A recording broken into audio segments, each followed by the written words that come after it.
So I don't remember if I've talked about the abortion argument yet, but I'll talk about it. So the general consensus for the Republican side is offering abortions in a medical emergency or cases like rape and incest, but otherwise making abortion illegal.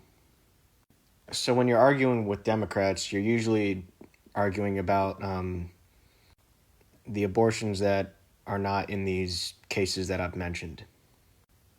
So a common thing that the Democrats try to say is that you're trying to infringe on the rights of this person to do what they want with their body. Okay, but that's not the case.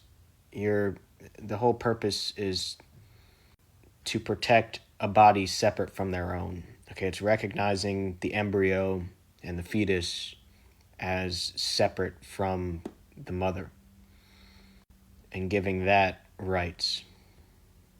And it also protects from irresponsible intercourse. It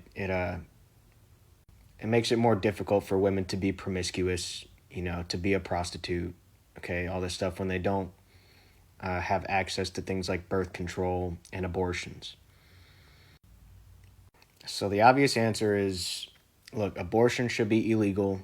We can discuss these specialized cases, but for the most part, just like a recreational abortion should be illegal, okay? It's protecting life, all right?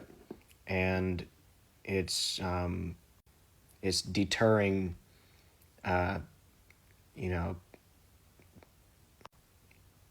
inappropriate sexual activity. So it's a real simple argument when the Democrats start talking about, oh, you're infringing on the rights of the woman's body. Well, you just recognize the embryo and the fetus as separate from their body. You're protecting another living being separate from them. Okay, so that argument gets destroyed, and then the whole purpose of this stuff is they want to be promiscuous. They want to have, they want to be manipulative sexually. So they want to, be able to have sex and terminate pregnancies and, lessen the likelihood of them getting pregnant and stuff with the birth control. So it's basically just favoring prostitution. Okay, it's obvious that the Democrats, the prostitutes side with the Democrats. The only places where prostitution is legal is Democratic states, okay? So it's really plain what's going on here, and we're basically fighting prostitutes. So when they talk about they have these rights to do what they want with their body, okay, first of all, that's not true. Okay, you can't do whatever you want with your body. You can't engage in self-harm, for example. That's illegal. Okay, you will be apprehended. You will be locked away, for mental health reasons. To argue against that, it's like, look, there are certain things you can't do to your own body. Okay, it's not like there are no regulations on what you can do to your body. Okay. For example, you can't ingest drugs. Okay. So when you talk about birth control, like, I want to take birth control, I want to have these birth control procedures done to me. Well, you can't take drugs. Birth control comes in drug form. Okay, you can't do certain procedures to your body. A birth control device is a certain procedure. So just I want this stuff to be inaccessible to them to deter prostitution, to deter irresponsible intercourse. Why would you need birth control unless you're trying to have intercourse, okay, for purposes other than getting pregnant? All right, that's the most common reason people take birth control and have birth control procedures done. Okay, it's because they're trying to have this irresponsible intercourse. It's like this unproductive intercourse. So when you're arguing about abortion, you recognize the circumstances, like when the mother's in danger, stuff like that.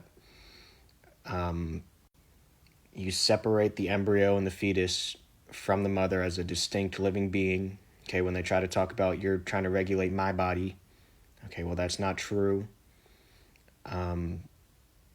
Think of a conjoined twin, okay? are you going to allow, you know, one, are you going to allow one person in the conjoined twin, you know, to kill the other? No, you're not. So it's the same kind of thing. Yeah, you're physically connected with this embryo or this fetus, but it's separate from you. It's like a conjoined twin not being allowed to kill who they're conjoined to. It's recognizing them as distinct. So, and then when you talk about regulating someone's body, okay, there are laws that regulate what you can do to your body, what you can put into your body, you know, what procedures you can do to your body. Okay, we know that. So your argument doesn't have a point when you just say you can't regulate my body in any way. Yes, we can and we do. So it's just a real easy thing to argue against. I know that they get violent over it. Okay, they riot about this kind of stuff. That's unacceptable.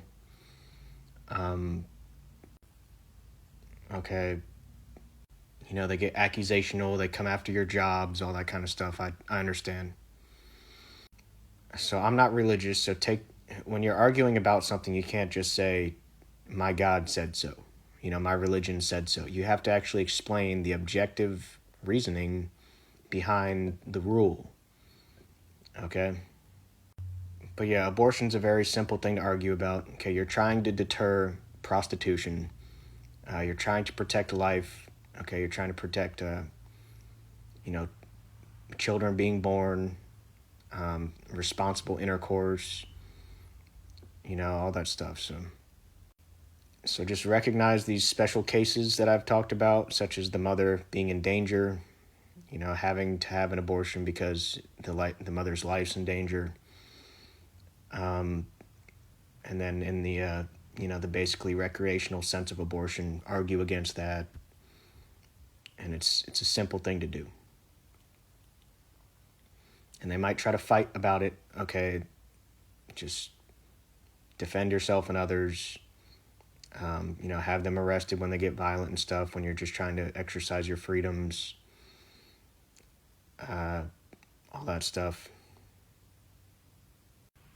If they try to say, you know, I'm trying to protect my right to have intercourse because intercourse is a health necessity, you know, and we don't want to be getting pregnant, we just want to be having intercourse. That's not true. Okay. They try to make all these claims that intercourse is so healthy. No, it's not. All right, it messes up your hormones when you know, when you're just having it randomly, not getting someone pregnant. Okay, the whole urge to have intercourse is to create a pregnancy. Okay. Elderly people have died during intercourse. You have STD risks. You know, it messes you up hormonally. It you have to regenerate the lost sperm. You know, it makes you all tired and frustrated because you did not, you know, get someone pregnant, and it wasn't for the purpose of getting someone pregnant and stuff, and it's just like, it's not good for you. The only way to satisfy the urge of intercourse is to actually try to be getting someone pregnant. All right, otherwise it's just, you know, that's what the whole act is for. The urge is to reproduce. So it's not a healthy thing to be having frivolous intercourse. Okay, it's not something that we need to protect with birth control and abortions. It's usually just used for prostitution, you know, for sexual manipulation. Okay, they're not trying to achieve some kind of, it's not like a medical necessity. All right, it's usually, it's a form of coercion. So that's basically it. Arguing against birth control, arguing against abortion. Okay, it's pretty simple. You know, it's obvious that most of the time it's just a bunch of promiscuous women, you know, prostitutes, you know. So, and the Democratic Party, you know, that's where the prostitutes reside. So, it's very simple.